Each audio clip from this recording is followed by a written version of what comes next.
Hey, what's up guys? Hope everybody's doing well and having a great day. In this video, we're going to talk about storms, dual suns, and possibly dual moons. You'll definitely want to stick around for these upcoming videos. But first, I want to revisit the storm of May 10th and 11th. Following the historic 500-year event, I posted a video making mention of the Colima Volcano down in Mexico. And Evolve Love 4569 made this comment a couple of days ago in one of my videos. They go on to say, Mr. MBB 333, didn't know if you saw, but Colima Volcano became active yesterday, as you suspected. I live about 60 miles away from it in Manzanillo, Mexico. So I went and looked, and sure enough, the volcano has become active here in the last couple of days. Here's a report talking about yellow alert issued for Colima Volcano, most significant activity in 7 years. And this article was posted just a couple of days ago on May 28th. Here's the video I posted on May the 11th.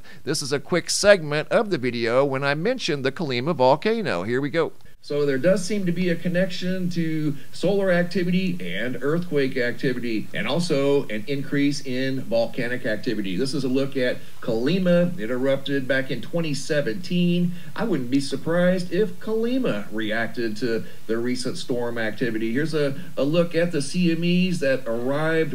And yes, CMEs do influence the Earth in that regard. There's been a pattern that I've followed for many, many years.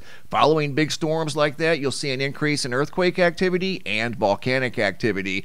I felt very strongly about Colima. That's why I mentioned it. Otherwise, I wouldn't have said anything. We haven't seen any major earthquakes following the historic geomagnetic storm, which is a good thing. We don't want to see large earthquakes, but sometimes these storms do indeed influence earthquake activity and volcanic activity. Speaking of storms, there's storms brewing again in West Texas. There has been a flurry of storms across the eastern two-thirds of the United States here recently, involving multiple states. With regard to power outages, we've probably seen somewhere in the neighborhood of 2 million. On this particular day, on the 27th, there was 711,000 customers at one time. The following day, there was over 1 million power outages, 1 million alone in the state of Texas, and they're still trying to get the power back on right now as I do this video, as more storms are brewing. And there's a new weather statement that's been issued by the National Weather Service as the stage is being set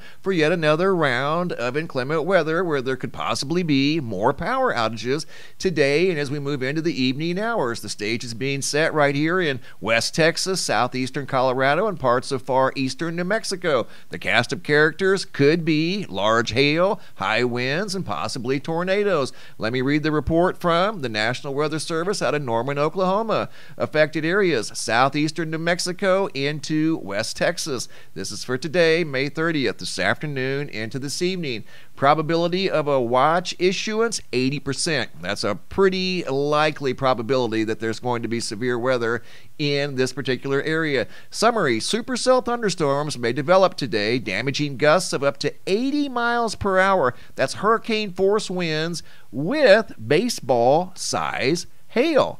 Very possible in this area right here that you see is already getting primed and ready for action. So if you're in these areas, prepare once again for large hail, high winds, possible tornadoes, and very heavy rainfall throughout the rest of the afternoon hours and into the evening hours. Right now, the power outage situation in Texas is at 182,000 customers. Over in Arkansas, 14,400. Louisiana looking at 1,700. Oklahoma, 1,100. These numbers could change as the inclement weather starts to intensify over the next few hours. In fact, the hail was so big in Texas the other day, I believe this was on Tuesday. Yeah, the hail in Texas was so big on Tuesday, it required a new description. This is over here at MSN.com. They were comparing these hailstones to the size of DVDs. Normally they'll use the baseball, tennis ball size, softball size occasionally. This was extremely large hail that once again fell in the Lubbock, Texas area on Tuesday, and there could be more today. Now to the sun and the moon. I took a photo this morning of the moon from my driveway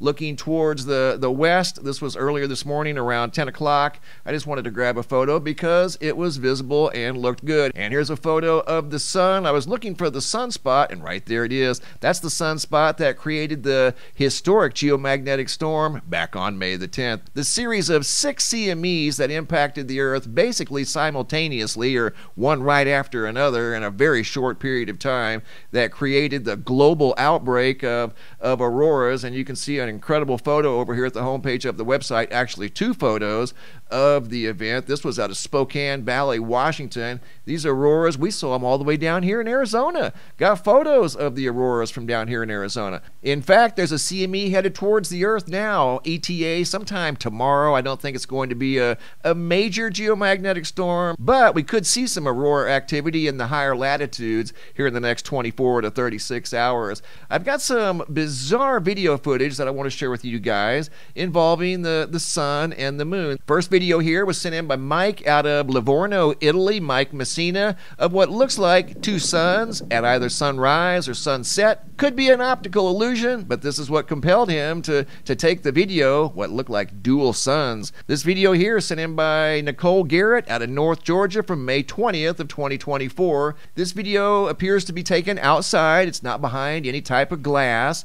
Over here on the right, I did a inverted format. Light is dark, dark is light, and you can see what looks like a secondary object up here next to the sun. It doesn't appear to be perfectly round. I'm not quite sure what's going on here. Have never seen anything quite like this.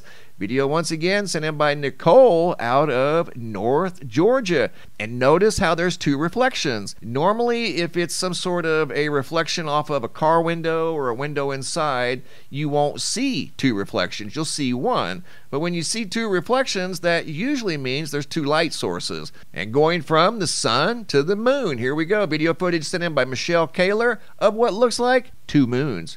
Check it out, and you've also got the same thing. 2 reflections. So this video, like the first video we saw, is a bit mystifying. You can tell she's standing outside, and she zoomed back in to show that she was outside, not behind any glass. Because typically, 10 out of 10 times, if you're recording the sun or the moon behind glass, you're going to get a dual effect in the video. She's clearly standing outside, not behind any window. She's not in a car, behind a windshield, or inside of a house behind a window. She's outside. So not quite sure what is going on here, but the video is showing us what appears to be 2 moons or something next to the moon that was at least temporarily visible long enough for her to take this video. And you've got something bright. I don't know if that's a star up there. I'm assuming that's some sort of a star up there to the right at around the 1-2 o'clock position. Here I inverted the format. Light is dark, dark is light, looking for any possible other rogue objects up there. And notice the dual reflections right here. And again, she was standing outside. So very bizarre footage of more dual suns and dual moons. And these folks were clearly outside, not near any type of windows or windshields, but we still got the dual effect somehow in both videos, a dual moon and a dual sun. Great footage, guys. Keep the photos and videos coming. If you guys have any photos you'd like to share, you can send those to reports at MrMBB333.com. If you guys have any videos you'd like to share that are too large to attach to the email, come over here to the homepage of the website, MrMBB333.com. Look for this red banner that says, have a large video. It's a Dropbox. Drag and drop your video into the Dropbox. Please include your first name, date, and location, and I'll take it from there. Thanks for watching. Have a super day, and be safe out there.